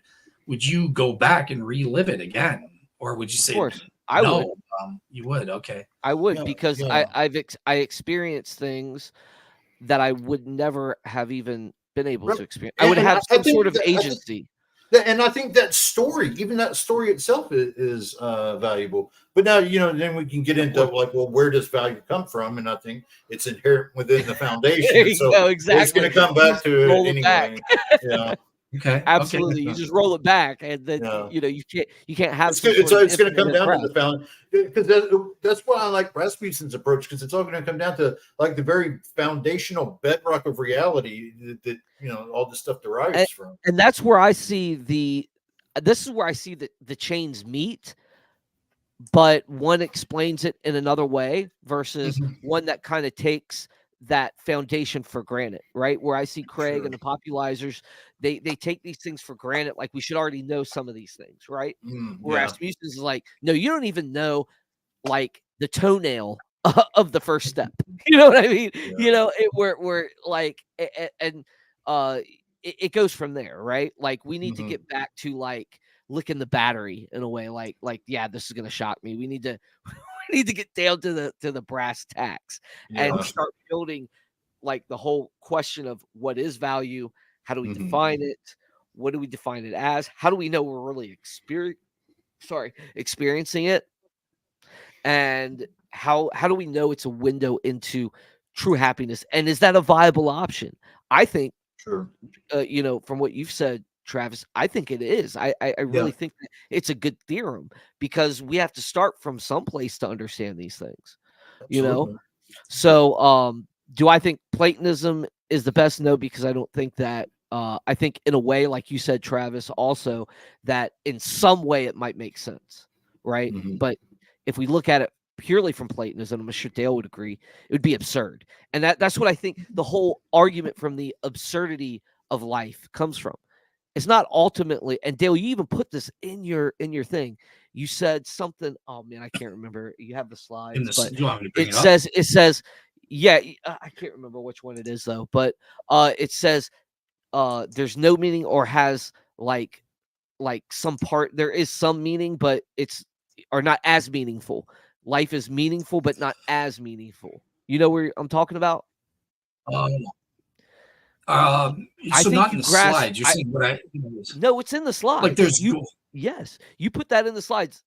Like they can have a meaningful, but not or not as meaningful. You said something about that.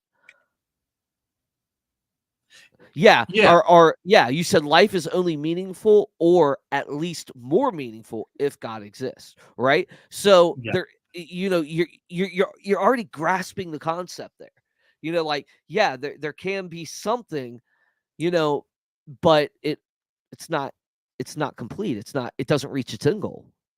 It doesn't reach what it's designed to reach. And yeah, I think teleology comes in, or yeah, the teleological argument comes in, right? And I think that's where we argue from as well. But anyways, that's just me. Yeah. Sorry, Like, well, I'm ranting. no, I totally get what you guys are saying. Obviously, I wrote that and I said the problem for me is it feels I just can't be. It feels like it's intellectually dishonest. You're just kind of like forgetting about this fact that if I know it's ultimately meaningless, then it takes away my ability to gain meaning from it, even in the here and now, because I'm But aware. I would have y- to. I don't think you could prescribe that for everyone, though. yeah, and that's the thing is like Yeah, Dale, like at some sense they are achieving, because they're still working for a goal, even if their perspective isn't eternal, right? If their perspective isn't or far reaching, it's still in that instant using the RAM, as we talked about in the virtual world. It's still using that RAM for that particular time, if that makes sense. I see what you're saying though, but like do it for me personally. Like I'm not, maybe exactly, I'm not, because but I'm just, well no, because I also agree with you. It ends up being, as Craig says, absurd, Mhm. because yeah, you can't live consistently with it, exactly. Yeah. because the consistency would be like, okay, where does this lead? And if you're saying, oh, it just leads here, it's ultimately absurd, because you are reaching, and you're taking from the value, the actual value, and you're applying it here and there, but you're not living consistently with what that value points to, which is what Travis says, the relationship with Christ that is everlasting. Yeah, Right? that beatific intimacy. Yeah. Right. That perfect state. Not I wouldn't say perfect state for us, but the best we Incommensurably good. Yeah. yeah, increment yeah, for So finite creatures. I have two things I wanted to add, because Travis was asking about timing, so I don't know if he has to go soon, but I had two things that I wanted to get your guys' take on from the Yeah, go ahead. list. Yeah. So one thing on the protheism side that I'm not sure I agree with myself, but one of the arguments is that any and all suffering will ultimately benefit the sufferer if God exists. Do you guys agree with that? Is that a good argument for saying for protheism there? Or you want me or David? No, go ahead, Travis. Both, You're both my of you guest, guys? man. Yeah, Come on. whatever. You're my co-host guest. So Okay, well, if you're asking me, so I'm going to be, I hold to like a defeat concept. So I'm going to be in the same camp as like Marilyn McCord Adams, Trent Doherty, John Schneider, and so forth, Roderick Chisholm, that God would defeat, this notion of defeat, that any sufferings would ultimately be defeated for finite creatures. So it's like I don't think God would permit gratuitous. So I don't even look at it as gratuitous evil. Would God permit any indefeasible evil? Is evil defeasible or not? So as far as suffering ultimately benefits the sufferer, sort of, I think all our suffering and all our experiences will be integrated into made into a valuable part of or construed a part of a valuable composite whole that will outweigh the evil and wouldn't be as valuable as it is without the evil. The definition of defeat, that it gets organically integrated into a valuable whole. And so in that sense, possibly we'd really have to look at it. I don't think every suffering will come to a benefit, but I think all sufferings will be defeated. I guess it depends. It depends on how you want to say ultimately benefits the sufferer. I just realized I might agree with this, because there are those heavenly rewards and stuff. Yeah, if you're getting it depends on what it means by benefit, I guess. Yeah, and I would, and I'm going to give you guys just a smidgen of where I'm going with this thesis, is that we got to define what really suffering is, and where it comes from, what type of suffering, and because I do believe there's conditions, and I do believe there are boundaries, and that's the title of that chapter. Boundaries that constitute a reality that is necessary for finite creatures that God knows. Okay. So I do think that, like, and I hate to bring this up, a stub toe isn't a suffering. It's painful, but that painfulness is a violation of the boundary that God has laid into place so that we can't exist. Okay. Yeah. So the fact that stub toe is there, it's not the fact that the pain is there, and that doesn't constitute suffering for me. That constitutes a reality check. Where I'm saying, okay, yeah, that was painful. Let's say you broke the toe, right? You have healing. You have healing that can be done in a finite perfectious state, right? And I just made that word up, so don't criticize me for it, right? But in some state that exists to where we can be healed immediately, even because God is omnipresent in that state, right?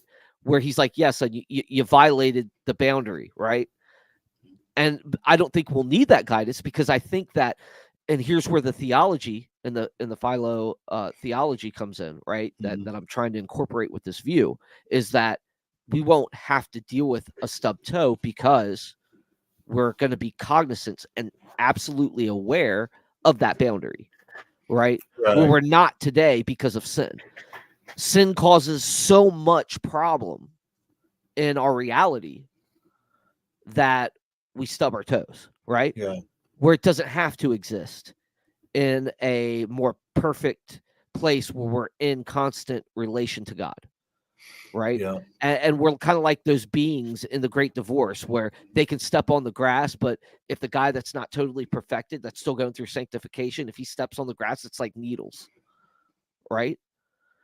We're beyond that, So yes, I think that boundaries, there's things that constitute boundaries and reality. And I think those are not necessary, but essential.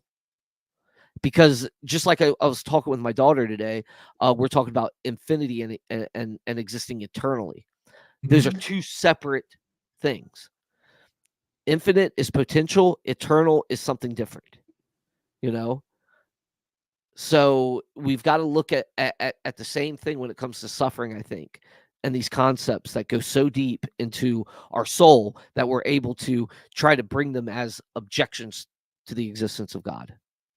And and I think that I'm was sorry. I think that was beautifully said, David. And I think when it comes to this, I think one possible thing that Josh Rasmussen has stated is that given a perfect foundation, that he would have some motivation to narrate a great story of victory and hero making for every individual creatures. Because here's one thing that I think is important, and Marilyn McCord Adams says this, that she would say that mere global approaches aren't enough to justify horrific suffering, that creating the best possible world, or a world where the maximum amount of people are saved and everything, well, it's kind of like, we don't want to say that some child has to get brain cancer in order for some doctor to heroically try to save their life and become a saint, right? So no, but it would be individually that God would, narrate a story for every individual to be a hero and to overcome and be victorious.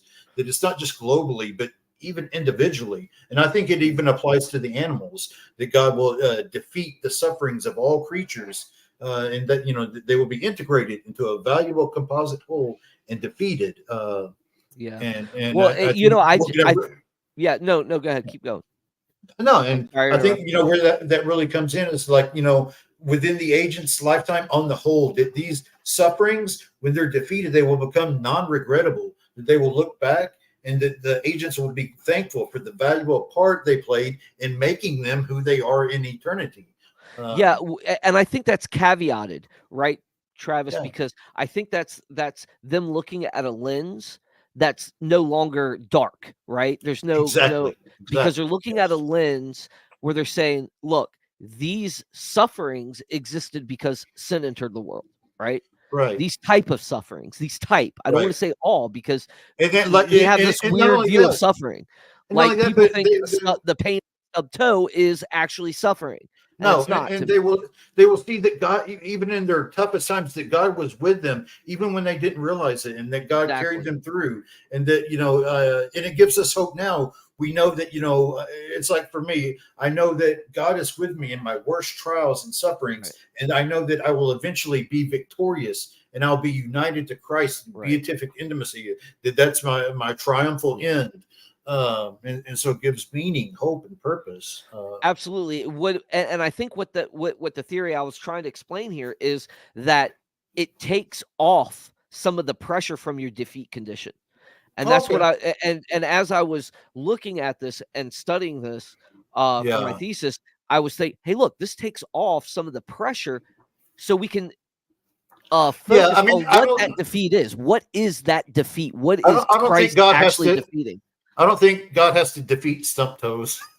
Well, of course, exactly, right. Yeah, no, I hear what you're saying, but you know what I mean. It actually takes off some of the pressure of what we consider defeat. And what we're looking for, like what actually is suffering, like what actually is. And I think we've too long looked at a philosophical approach without incorporating our theology involved, because I think that the only way we can make sense of this reality is through a philosophical and theological approach that exists on equal footing.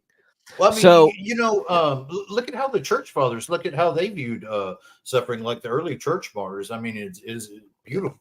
Yeah. I mean, and that just doesn't exist with the church fathers. It exists in those that are suffering persecution even today. Oh, absolutely. Christ, absolutely. Right? Yes. But I wanted to bring Dale back in on this to see what he thought. I think you guys are kind of saying it well, addressing the problem of evil. I mean, I obviously disagree a bit.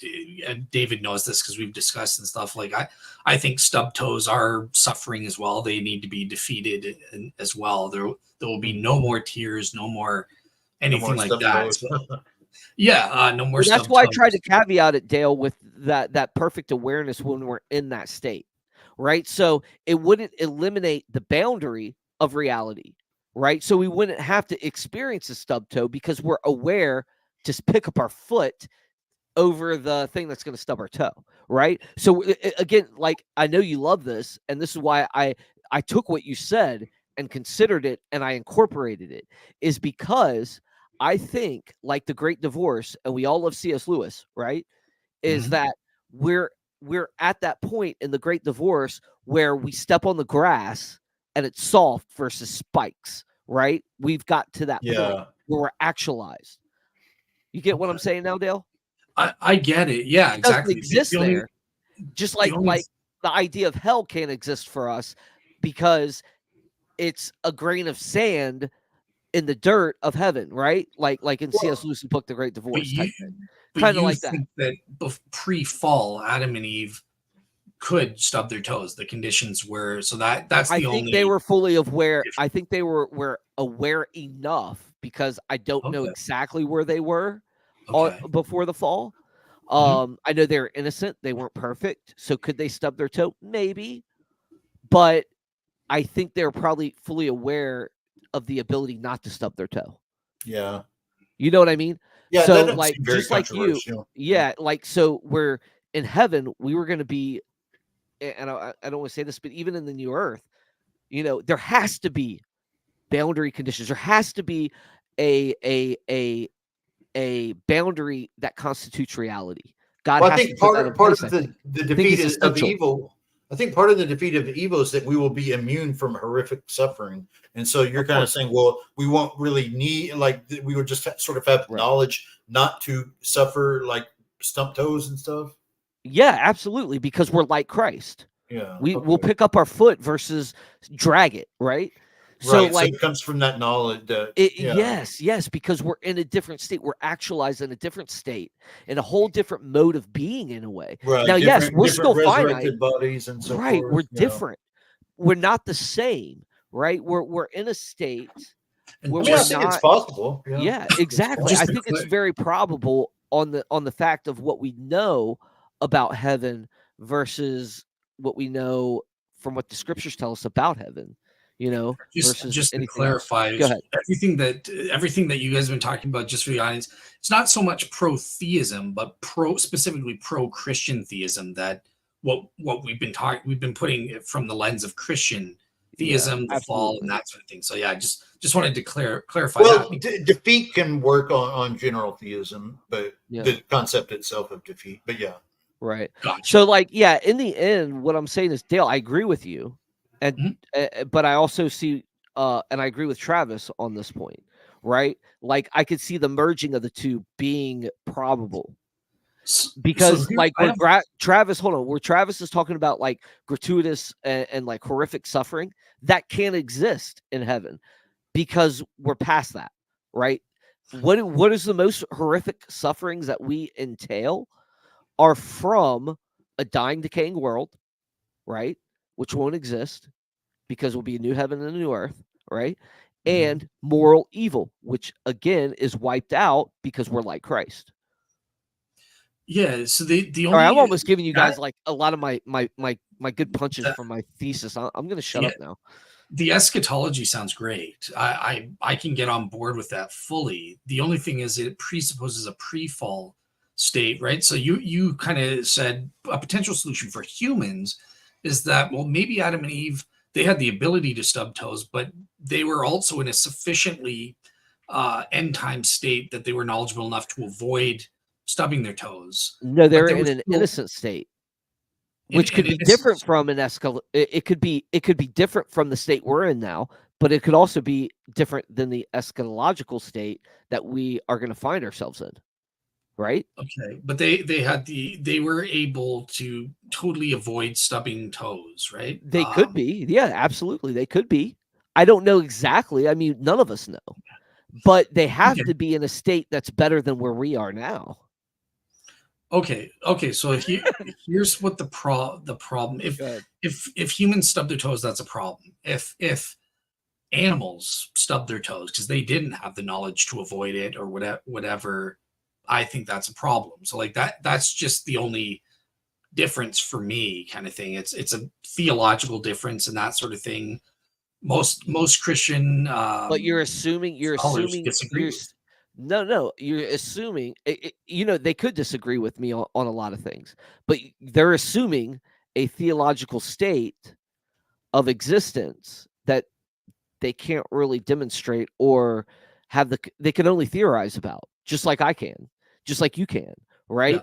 So but all I'm saying, and this is why my view is so basic on this, is that they existed in a state, because I don't know, I don't have the answers on Genesis completely. Is it a cosmic temple?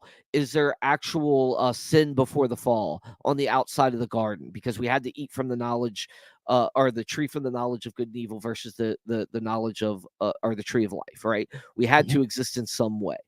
It was different than our eschatological state, period. There's no, I don't think there's no theologian, unless they haven't done their study in the Bible, that can say that there's a difference between Adam and Eve pre-fall versus Adam and Eve Adam and Eve a resurrection. There's got to be there's obviously it's totally different. It's totally different. And all I'm saying is that pre-fall, there was something that was lost, which we all agree on, right? Mm-hmm. There's something that is worse now, and there's something that's going to be incredibly better because Christ was the plan A. He wasn't plan B, right? There's something that's totally better in the world to come.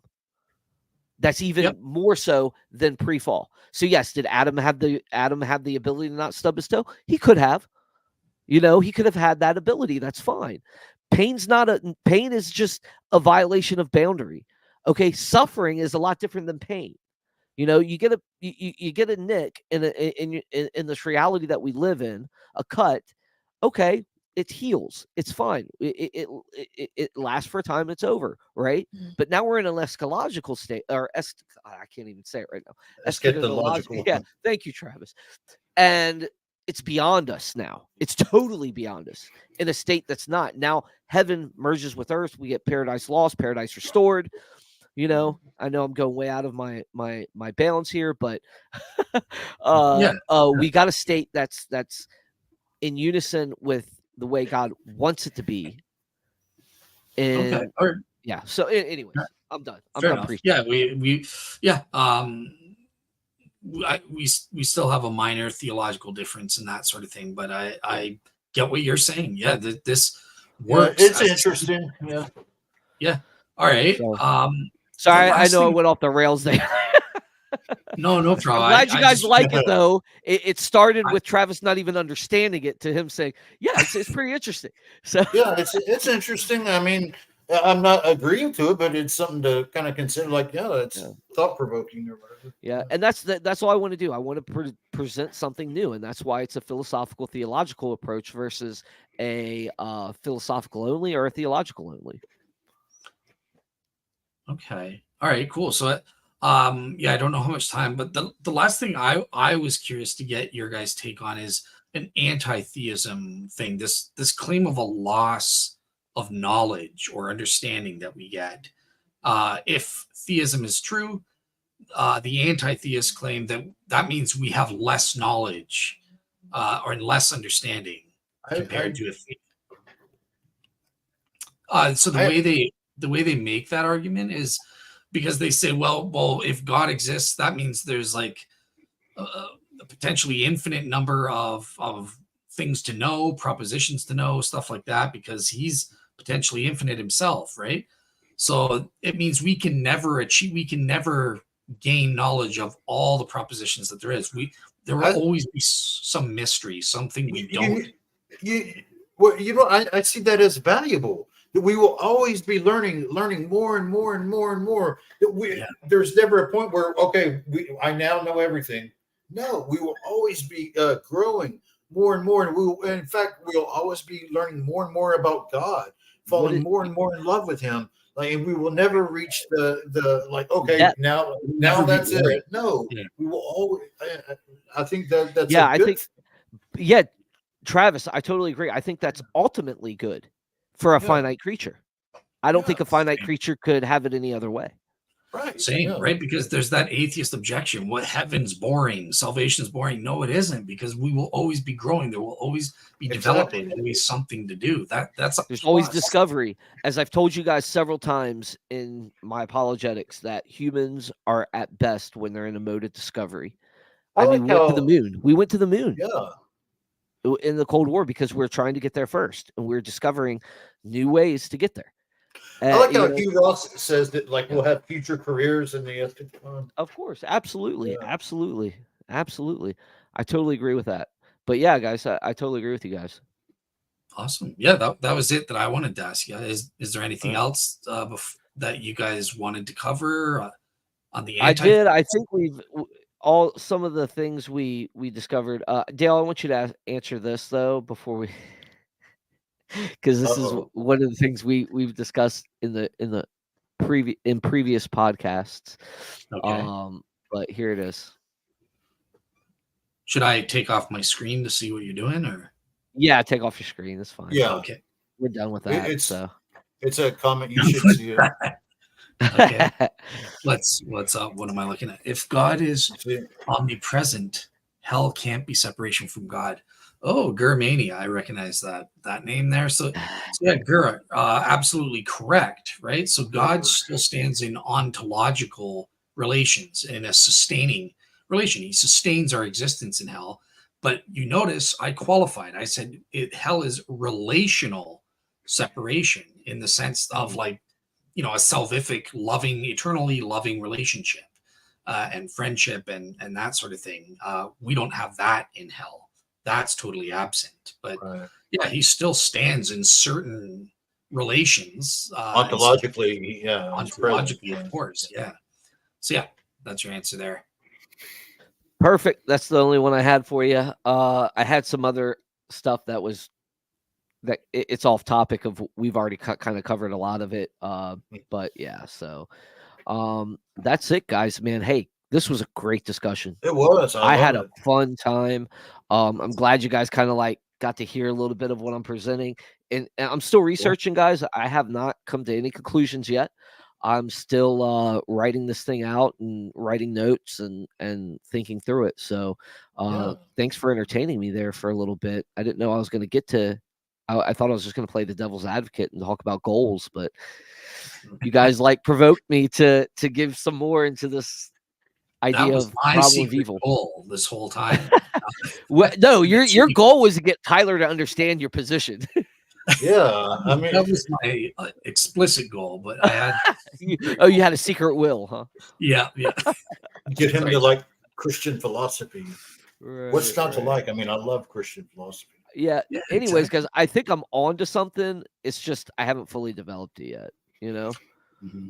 Yeah, and I hope I can get it published and for you guys to read as soon as it's done. So and then maybe you guys can show me some critiques before I have it go through the ringer. So I mean, I've got to get to the rough draft point of it. I'll give you guys you have a supervisor that helps you. Like in my master's, I will. I'm gonna.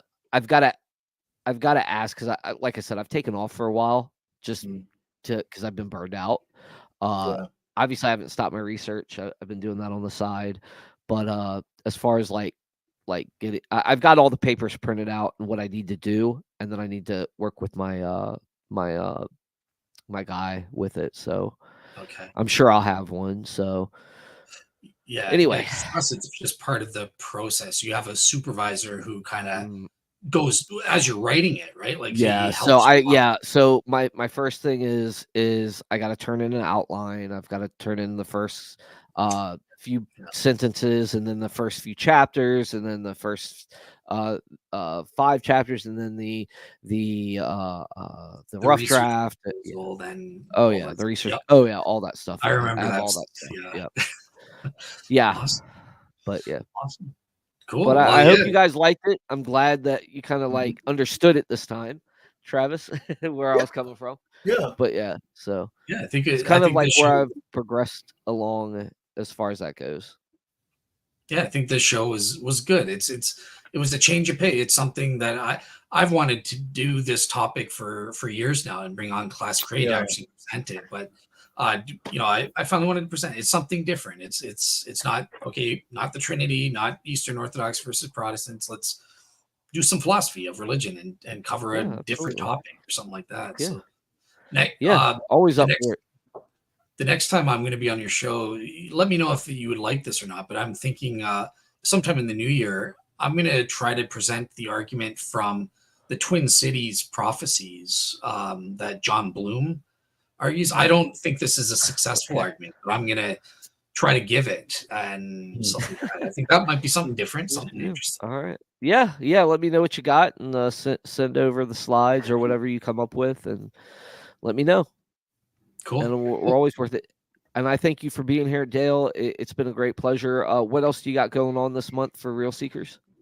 Yeah, so I'm planning on taking a vacation after next week for a month. So next week I do have 2, possibly 3 shows. So I have I'm going to be on the Reason and Theology podcast, giving kind of a nuanced argument for messianic prophecies. So I have a circumstantial argument. It's not an argument directly from fulfilled prophecy, but it's an argument that there are extraordinary circumstances, namely that with the messianic prophecies, we have this situation where it's only Jesus or bust. Either Jesus is the Messiah or no one else is. And I think that's a unique circumstance. We don't have like Jesus Bar Kokhba or thing, or we don't have in Islam either Muhammad or bust with the alleged prophecies about him. So yeah, I'll be making that argument. And also I'll have Dr. Gilbert Lavoie on my show talking about a shroud show. He wants to talk about it from an anatomical and medical perspective. So that'll be the last in that series there. Other than that, I'll be taking a month off at least, and I'll be coming back with Travis here as a tag team partner on the existence of God. We're doing a tag team debate on January 20th, I think it is. Yeah. 20th or 21st, either one. And me and Travis are joining forces to argue two arguments for God, the ontological argument and Travis's argument from contingency from Rasmussen.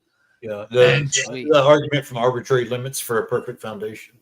Okay, gotcha. Sorry.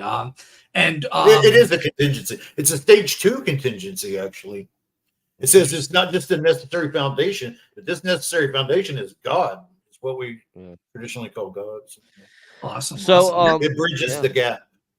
That's awesome. And that's I can't wait to listen to it. Yeah, and that's versus two atheists, David Johnson and Jordan from Reason to Doubt, who is David Russell's buddy, and they're going to be doing the problem of evil and the hiddenness of God. So that's my announcement.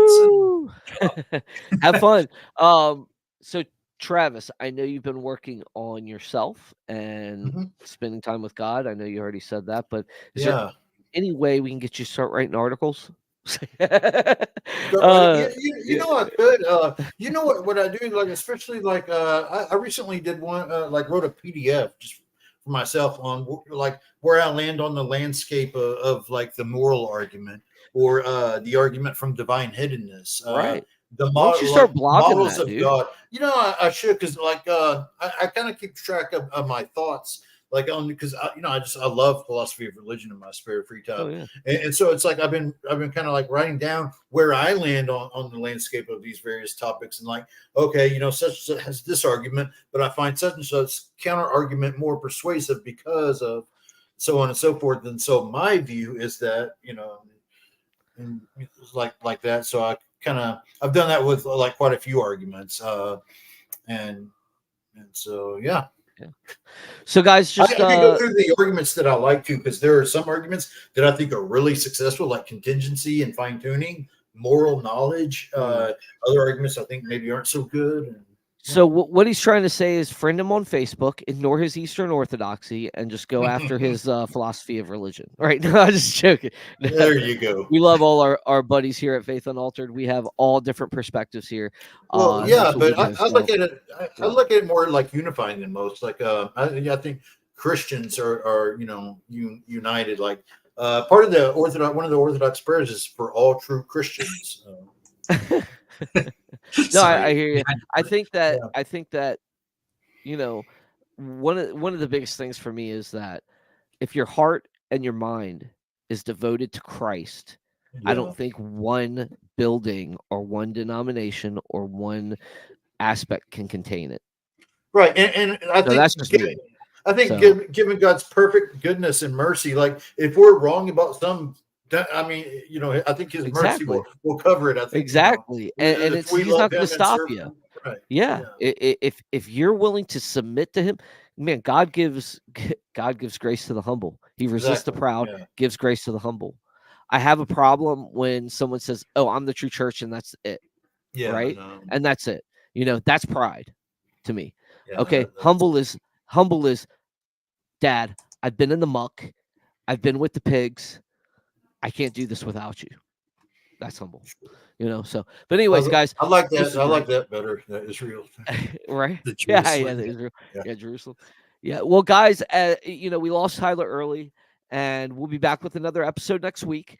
But I did want to tell everybody that keep Tyler in your prayers. He had to run out of here for some stuff, and like I said, he said he had a good week, and we know he had a good week, and we also know that he dealt with some things this week. So just keep in your prayers, and we love him, and I'm just glad he was able to be here for a little bit because I always enjoy his company, and just like these guys, I love having these guys on and just to be able to chat about things. This is the second week, David. This is the second week in a row. I'm noticing a trend that Tyler always has to run out whenever I'm speaking. So I think there's something about there's a lot of grace. There's a lot of perfection and value in your voice. It's all that bagged milk and cream soda, red cream soda you drink. But until then, guys, good night. God bless. And as Tyler says, stay like Christ.